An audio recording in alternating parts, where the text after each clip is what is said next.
मुंबई उच्च न्यायालय लिपिक पदाचा तुम्ही जर फॉर्म भरत असाल, तर हा व्हिडिओ तुमच्यासाठी अत्यंत महत्त्वाचा आहे.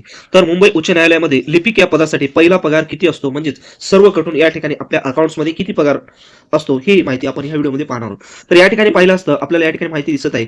जॉइनिंग डेट आहे या ठिकाणी 12/1/2024. तर म्हणजे या ठिकाणी हा जो पगार आहे, तो पगार पहिला पगार आहे. तर यामध्ये पगाराचा जर आपण उल्लेख केला, कशा पद्धतीने पगार या ठिकाणी मिळत असते, तर बेसिक पे 29,200, एचआरए 7,884, डीए 14,600 आणि सीएलए 200, टीए 2,700 आणि ग्रॉस ॲडजस्ट 6,132 अशा पद्धतीने असतो. आणि याच्यामध्ये डिडक्शन काय-काय असते गव्हर्नमेंटची करत असते.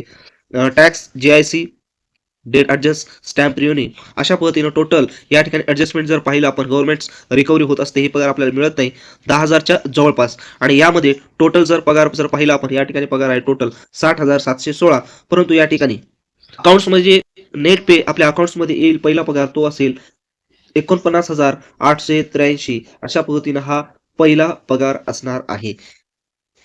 तर हा व्हिडिओ जास्तीत जास्त तुमच्या मित्रापर्यंत शेअर करा आणि तुम्हाला हा फॉर्म मुंबई उच्च न्यायालयामध्ये औरंगाबाद खंडपीठ किंवा नागपूरला टाकायचं यावर देखील तुम्ही विचार करू शकता.